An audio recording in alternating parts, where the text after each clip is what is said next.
નમસ્કાર, ગુજરાત ન્યૂઝના કરંટ ટોપિકમાં આપનું સ્વાગત છે. આપની સાથે હું છું શિવાની. કવિતા એ સંસ્કૃતિનું અલગ રૂપ છે. કવિતાને હંમેશા આપણે અત્યાર સુધી પુસ્તકોમાં વાંચી છે, કોઈના કવિતામાં કવિયત્રીમાં સાંભળી છે. તો જ્યારે કવિતા આપણે સાંભળતા હોઈએ છીએ ત્યારે આપણે જે આપણા શબ્દો છે તેને પરિભાષા કરવાનું એક માધ્યમ છે તે કવિતા છે. કારણ કે કવિતા એક એવું માધ્યમ છે કે જેમાં આપણી લાગણીઓ છે, આપણા સંવેદના છે, એ દરેક વસ્તુઓને, દરેક વાચાઓને આપણે એક અલગ રૂપ આપીએ છીએ, જેનું નામ આપણે કવિતા કહીએ છીએ. તો કવિતામાં અલગ અલગ પ્રકારો પણ જોવા મળતા હોય છે કે જેમાં આપણી સંવેદના આપણે રજૂ કરતા હોઈએ છીએ, આપણી સાથે જે લાગણીઓ છે તે આપણે રજૂ કરતા હોઈએ છીએ. અને જો કવિતા આપણને ઓડિયો રૂપમાં મળે તો તેની વાત જ કંઈક અલગ હોય. તો કવિતાને જ્યારે આપણે ઓડિયો રૂપમાં પહેલીવાર સાંભળીએ ત્યારે આપણને કંઈક અલગ જ લાગે છે. કારણ કે અત્યાર સુધી જે આપણે કવિતા છે તે આપણે વાંચન એટલે કે પુસ્તકમાં વાંચી છે, કાં તો કોઈ આપણે જે ઓપન માઇક થતા હોય છે આજકાલ તેમાં સાંભળતા હોઈએ છીએ. પરંતુ હવે એક નવું માધ્યમ આવ્યું છે કે જેને ઓડિયો પોએટ્રી તરીકે ઓળખવામાં આવે છે. એટલે કે તમારી કવિતાઓને તમે ઓડિયોના માધ્યમથી સાંભળી શકશો અને તે અનેરો આનંદ પણ તેનો લેવામાં આવે છે. અને આ જે ઓડિયો પોએટ્રી છે તેનો ખ્યાલ ક્યાંથી આવ્યો, તેને પ્રકાશિત કોણે કર્યું, અને સાથે જે આ ઓડિયો પોએટ્રી છે તેમાં પ્રકાશિત કરનાર જે કવિત્રી છે, જેમણે 51 જે કવિતા છે તે જે વિદેશમાં રહેનારા જે ભારતીયો છે તેમની લાગણી, તેમની સંવેદના શું અનુભવી રહેતા હોય છે તે જે શબ્દો છે તે કવિતાના સ્વરૂપમાં તેમણે રજૂ કરી છે. તો આવા જે કવિત્રી છે કે જેમણે 51 કવિતા છે પોતાના ભાષામાં રજૂ કરી અને સાથે જ તે કવિતાઓને રૂપ આપનાર, કવિતાઓને નવી દિશા આપનાર આપણે પ્રકાશક સાથે આજે ખાસ વાતચીત કરીશું. તો આપણી સાથે જોડાયા છે મિનળ પંડ્યા કે જેઓ કવિત્રી છે, અને સાથે આપણે જોડાયા છે ઉર્વેશ કંથારિયા કે જેઓ પ્રકાશક છે. આ બંનેનું સ્વાગત છે.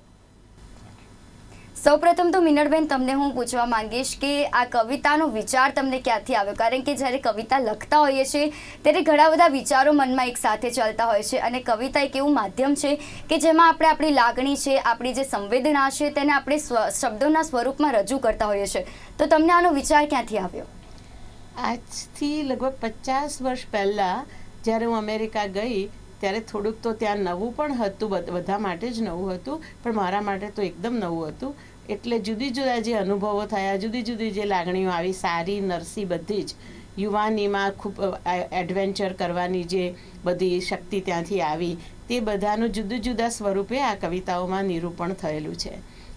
કોઈક ઇન્ડિયા અને અમેરિકાને સરખાવવા માટે પણ છે કે એવા જુદા જુદા અનુભવો, જુદા જુદી રીતે એની એ જ વસ્તુ જોવાની દ્રષ્ટિ, એવું બધું અંદર લઈને જુદી જુદી કવિતાઓ જુદા જુદા સમય લખાઈ છે. આ પર્ટિક્યુલર ઓડિયો બુકમાં અમે આગળ થોડું એ પણ આપ્યું છે કે આ કવિતા ક્યારે અને કેમ લખાઈ. જી બિલકુલ. તો આ જે કવિતા છે જેને ઓડિયોમાં જેને માધ્યમ થકી જેને નવી દિશા આપી છે, એવા પ્રકાશક ઉર્વેશજી, તમારી સાથે હું પૂછવા માંગીશ કે જ્યારે એક કવિતાને ઓડિયો સ્વરૂપમાં જ્યારે આપણે રજૂ કરતા હોઈએ છીએ તેનો વિચાર તમને ક્યાંથી આવ્યો? કારણ કે અત્યાર સુધી આપણે જે કવિતા છે તે પુસ્તકમાં વાંચી છે, કોઈના મોઢે સાંભળી હશે, પરંતુ જે આ નવો વિચાર તમે લાવ્યા છો તે ક્યાંથી આવ્યો? છેલ્લા 2-3 વર્ષમાં જ્યારે સમગ્ર માનવ સંસ્કૃતિ કોવિડની પરિસ્થિતિમાંથી પસાર થઈ રહી હતી ત્યારે અમારે જર્મનીમાં વર્લ્ડ બુક ફેર થતો હોય છે. 600 વર્ષ જૂની એ સાંસ્કૃતિક ઇવેન્ટ છે અને વિશ્વભરમાંથી 8000 પ્રકાશકો એમાં ભાગ લેતા હોય છે.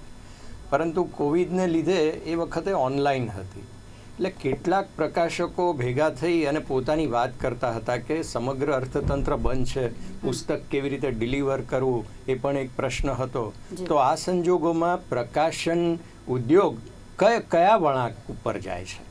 તો એમાં એનું નિષ્કર્ષ એવું આવ્યું કે ઓડિયો સ્વરૂપે વાતને રજૂ કરવાથી એની સ્વીકૃતિ વધતી જાય છે. કારણ કે એમાં ડિલિવરીની સુગમતા છે અને જે વાચક છે એને પણ સરળતા છે.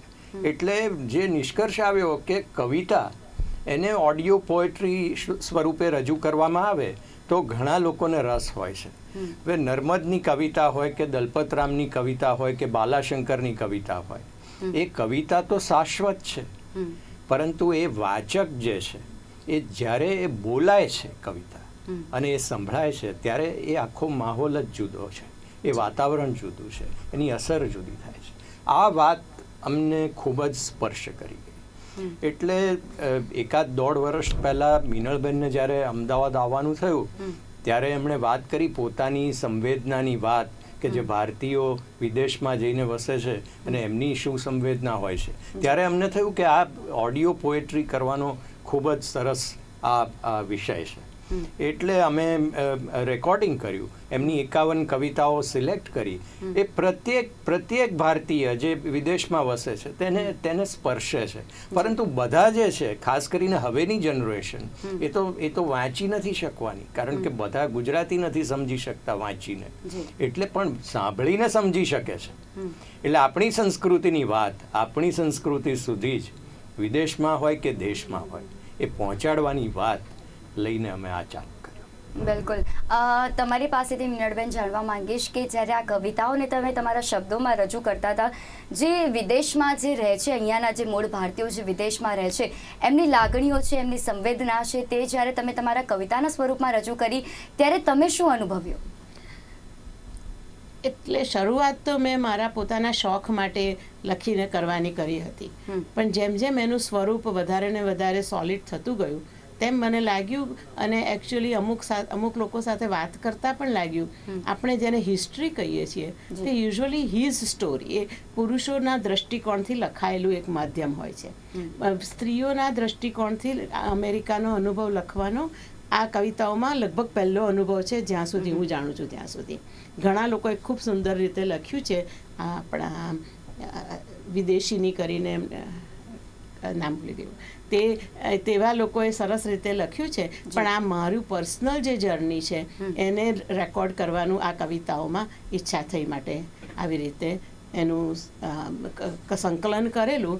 ઉર્વિશભાઈના મળવા સાથે એમણે જ્યારે ઓડિયો બુકનું સજેશન કર્યું ત્યારે મને ખ્યાલ આવ્યો કે અમારા ત્યાંના બાળકો ગુજરાતી વાંચતા નથી પણ સમજે છે ખરા, ઘરમાં બોલાતું હોય એટલે સમજે છે. તો એ રીતે ઓડિયો બુક થ્રુ એમની સુધી પહોંચી શકાય તેમ છે. નહીતર એ લોકો જો ચોપડી હું એમના હાથમાં પકડાવું કે આ ગુજરાતી મારી કવિતાઓની ચોપડી છે, તો મારા ખુદના બાળકો એકાદ વાંચીને મૂકી દેવાના છે. એટલે ઓડિયો બુકનો ઘણો સારો ઉપયોગ થઈ શકશે એવું મારું માનવું છે. બિલકુલ. ઉર્વિશજી, તમારી પાસેથી જાણવા માંગીશ કે જ્યારે તમને આ વિચાર આવ્યો ઓડિયો બુકનો, ત્યારે તમે તેની શરૂઆત કઈ રીતે કરી? જ્યારે, કારણ કે આ કવિતાને આપણે નવા સ્વરૂપમાં રજૂ કરતા હોઈએ છીએ, ત્યારે તમે જે આ ખાસ કરીને જે આ ઓડિયો બુકનું જે પ્રકાશિત કર્યું છે, જે 51 કવિતાઓ છે તેના માધ્યમ થકી, ત્યારે તમે તેની શરૂઆત કઈ રીતે કરી? વિચાર તો આવેલો હતો ઘણા સમયથી, કારણ કે ઓડિયો બુક એક પ્રકાશક તરીકે, એક માધ્યમ તરીકે સ્વીકૃત બનતું જતું હતું. પોએટ્રીની જ્યાં સુધી વાત આવે છે, તો પોએટ્રીમાં સબળ વિષય મળવો અને એ પ્રમાણે સબળ રજૂઆત થઈ શકે, એ કક્ષાએ જ્યારે પહોંચાય ત્યારે પ્રકાશનનો વિચાર આવે છે. એટલે જ્યારે મીનળબેને જે વાત કરી, એમણે કવિતાઓ મને ઈમેલ કરીને વર્ડ ફાઇલ મોકલી આપી. એ કવિતા વાંચતા મને થયું કે આ તો મજા આવે એવી કવિતાઓ છે. એમાં ગાંભીર્ય પણ છે અને એમાં સટાયર પણ છે, અને સંસ્કૃતિની વાતનું ખૂબ સારી રીતે એમણે જતન કર્યું છે. એટલે આ નહીં પણ આવનારી સંસ્કૃતિઓ સુધી પણ આ વાત પહોંચાડવા જેવી છે. અને એ આપણે પુસ્તક સ્વરૂપે તો ક્લાસિકલ ઓડિયન્સ માટે પહોંચાડીશું, પરંતુ જે નવી જનરેશન છે, કે જે હમણાં આપણે વાત કરી, કે જે ગુજરાતી સમજે છે પણ વાંચી નથી શકતા, એ સમજે છે, એ સ્પર્શે છે એમને, અને એની અસર થાય છે. આ સંસ્કૃતિની આપણી ભારતની અસ્મિતાની પણ એ વધારે સારી સમજણ કેળવી શકે છે. માટે થયું કે આનાથી વધારે સારો અત્યારે કોઈ વિષય ના હોઈ શકે. પછી અમે એક્સટેન્ડ કરીશું. ઓડિયો પોએટ્રી પ્રોજેક્ટમાં આપણી પાસે સાગર છે. બિલકુલ. મીનળબેન, તમે જ્યારે આ કવિતા લખતા હતા ત્યારે તમારો એવો કોઈ ખાસ અનુભવ જે આ કવિતા સાથે જોડાયેલો હોય? કારણ કે તમે જે આ વિદેશમાં જે રહે છે ભારતીયો, તેમની સંવેદના તો આમાં લખી જ છે, પરંતુ તમારો એવો કોઈ ખાસ અનુભવ જે આ કવિતા સાથે સંકળાયેલો હોય? કવિતા સાથે સંકળાયેલો પર્ટિક્યુલર કવિતાનો તો મને નથી ખ્યાલ આવતો, પણ મને એ જોતાં એ ખ્યાલ આવે છે કે મારો પોતાનો જે ગ્રોથ છે એ આમાં દેખાઈ રહ્યો છે. પહેલાં નવા NRI તરીકે અહીંયા આવતા તો શું અનુભવ થતો, અને હવે આવીએ છીએ તો શું અનુભવ થાય છે, અમેરિકા કેવું હતું, કેવું બદલાયું છે, એ બધી જે આખું એક રેકોર્ડિંગ જાતનું થઈ ગયું, જે ઓરિજિનલી જ્યારે મેં કવિતાઓ લખવા માંડી ત્યારે એવી કોઈ કલ્પના નહોતી. ઇટ વોઝ એ ખાલી એ મોમેન્ટરીલી એ ક્ષણિક રીતે મને જે ઉદ્ભવ્યું તે અંદર લખ્યું. એક દાખલો આપું કે જેમાં હું કોઈ ત્યાં આગળના કોઈ ભારતીય સ્ટોરમાં ઊભી હતી અને કોઈ ભાઈ નવા જ આવ્યા હતા ઇન્ડિયાથી, તો કોઈ એમને પૂછતું હતું કે તમે ક્યારે આવ્યા, કેટલો વખત રહેવાના છો? તો એમનો સરસ શબ્દ વાપર્યો, એમને કોઈ ગામઠી ભાષામાં હશે તો કે અરે ભાઈ હું તો ટેમ્પરવારી આવ્યો છું. એ મને બરાબર જચી ગયું કે ખરેખર બધા ટેમ્પરવારી કરીને જ અહીંયા આવે છે અને તેનાથી કેવી રીતે સ્થિર થાય છે. તો એવી એની એક કવિતા બની ગઈ. એવા જાતના અનુભવો છે. બિલકુલ. મિનલબેન, જ્યારે કવિતાને તમે લખી ત્યારે કવિતાને માધ્યમ ઓડિયો બુક જ શા માટે પસંદ કર્યું? કારણ કે કવિતા જ્યારે લખવામાં આવી, તમે જ્યારે લખી કવિતા, ત્યારે ઘણા બધા માધ્યમ થકી તમે તેને રજૂ પણ કરી શકતા હતા, પરંતુ ખાસ કવિતાને આ ઓડિયો બુક માધ્યમ થકી પસંદ કરવાનું કારણ? હા, એ જે મેં આગળ કહ્યું તે પ્રમાણે મને સેકન્ડ જનરેશન ત્યાંની જે હવે ભવિષ્યની પેઢીઓ ત્યાં ઉછરી રહી છે ગુજરાતી કુટુંબોમાં, એમાં મને ખાસ એવું લાગ્યું કે એ બધા જ ગુજરાતી સમજે છે, પણ એમાં વાંચવાનું એ લોકોને કાં તો મુશ્કેલ બને છે, કાં તો એ લોકો એવોઇડ જ કરે છે. બીજું એ કે ત્યાં વધારે ને વધારે જ્યારે તમે કારમાં ટ્રાવેલિંગ કરતા હો ત્યારે તમે અંદર કંઈક પણ ચોપડી કે એવી રીતે સાંભળતા હો તો it is normally audio book જ હોય છે. અને લાંબા ટ્રાવેલિંગમાં 1-2 કલાક માટે તમારી નોકરી માટે જતા હો તો એ બહુ સરસ માધ્યમ થઈ જાય છે કે તમે ખૂબ બધું સાંભળી શકો.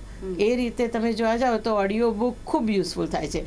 ઇવન જે વડીલો છે કે જે હાથમાં ચોપડી પકડીને વાંચવાની મુશ્કેલી પડે તો એ ફોન દ્વારા ખાલી સાંભળી શકે તો પણ એમને એ જ આનંદ મળે. એટલે એવો ખ્યાલ આવ્યો કે જુદા જુદા એજ ગ્રુપને આ ફાયદો જુદી જુદી રીતે થઈ શકે એમ છે. બિલકુલ. ઉર્વેશજી, તમે જ્યારે આ ઓડિયો બુકની શરૂઆત કરી તો આનો વિચાર તમને આવ્યો ખરી, પરંતુ તે વિચારને તમે જ્યારે આની શબ્દોમાં પરિવર્તન કર્યું, ઓડિયો બુકના માધ્યમ થકી તમે ઓડિયો પોએટ્રીની શરૂઆત કરી, ત્યારે તમને કેવો પ્રતિસાદ મળ્યો? લોકો તરફથી તેનો કેવો પ્રતિસાદ મળ્યો? ખૂબ સારો પ્રતિસાદ મળ્યો છે. સૌપ્રથમ તો અમે જાણ કરી કે આ પ્રકારનું એક પ્રકાશન માધ્યમ હવે આપણી સમક્ષ ઉપલબ્ધ થયું છે, એટલે એ વાતમાં ખૂબ જ આનંદ વ્યક્ત કર્યો બધા જ રેસિપિયન્ટ્સે. બીજી મહત્ત્વની વાત હતી કે પ્રોડક્શન ક્વોલિટી મેન્ટેન કરવી. કન્ટેન્ટ ક્વોલિટી હતી, પરંતુ એને પ્રોડક્શન ક્વોલિટીમાં કેવી રીતે કન્વર્ટ કરવી. તો મિનલબેન પોતે કવિયત્રી હોવાને કારણે અને ખૂબ એક સાહજિક કવિયત્રી છે. પોતાનો વિષય છે ફાઇનાન્સ અને માર્કેટિંગ, અને ખૂબ જ ઉચ્ચ કક્ષાએ એમણે અમેરિકાના કોર્પોરેટ વર્લ્ડમાં આ વિષયોમાં કામ કર્યું છે. પરંતુ કવિતા એક કુદરતી રીતે સ્ફુરેલી બાબત છે, એટલે એમાં એક સાહજિકતાનો રણકો છે અને સાંસ્કૃતિની સંવેદના છે. એટલે મને થયું કે નેરેશન તો મિનલબેન પોતે ખૂબ સરસ રીતે કરી શકે છે. ઘણા કવિઓ નેરેશન કરી શકે છે, પરંતુ મિનલબેનની વાત એક યુનિક છે.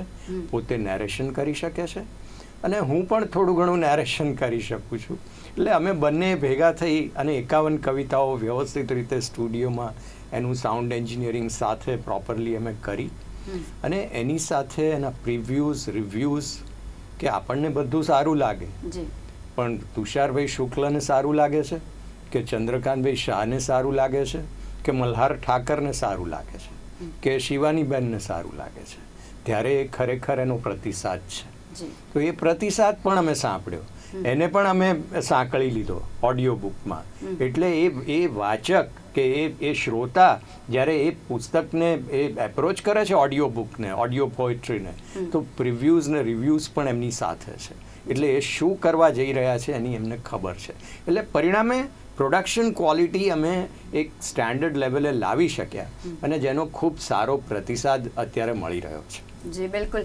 મિનળબેન, તમે જ્યારે આ કવિતાઓને લખી ત્યારે તમે જે ઓડિયો પોએટ્રીનું માધ્યમ પસંદ કર્યું, તો તેના માટે તમારો કેવો અનુભવ તેમાં રહ્યો અને તમને કેવો પ્રતિસાદ મળ્યો? ખૂબ સારો. જેમ ઉર્વિશભાઈએ કહ્યું તેવી રીતે જેટલા પણ અમારા ત્યાં જે મિત્રો છે, બીજા બધા પરિવારના સંબંધીઓ છે, તે બધાને જ્યારે ખબર પડી કે આવી જાતની ઓડિયો બુક અવેલેબલ થવાની છે, ત્યારે એ લોકો ખૂબ ખુશ થયા. કારણ કે મેં જે કારણો આગળ કહ્યા તે પ્રમાણે જ એ લોકોને પણ એવું જ હતું કે અમને સાંભળવાનું સહેલું પડે છે. એ સંજોગો ઘણા બહેનોએ એમ પણ કહ્યું કે અમે રસોડામાં રસોઈ કરતાં કરતાં આ સાંભળી શકીએ. એટલે એવી રીતે એ સરસ પ્રતિસાદ મળ્યો. બીજું કે એ લોકોને બધાને આ મારા એકલાનો અનુભવ નથી, ત્યાં રહેતા બધાનો જ આ થોડો ઘણે અંશે આ અનુભવ છે. એટલે એ લોકોને એમાં બહુ એ લાગ્યું કે આમાં આ તો જાણે મારી વાત તમે કરી રહ્યા છો. એટલે એ બધી રીતે જોતાં ખૂબ સારો પ્રતિસાદ મળ્યો. અને હજી પણ શરૂઆત છે. જ્યારે વધારે ને વધારે લોકો જેમ જાણતા જાય છે તેમ ખૂબ સારો પ્રતિસાદ મળતો જાય છે. બિલકુલ. ઉર્વેશજી, જ્યારે તમે આ માધ્યમ પસંદ કર્યું, ઓડિયો બુકના માધ્યમ થકી તમે કવિતાઓને જે છે તે લોકો હવે સાંભળી શકશે તેવું માધ્યમ તમે પસંદ કર્યું છે, તો તેના માટે તમે હવે આગળ એવું કયું માધ્યમ લેશો કે જેના થકી જે આ કવિતાઓ છે તે લોકો સુધી વધારેમાં વધારે પહોંચી શકે?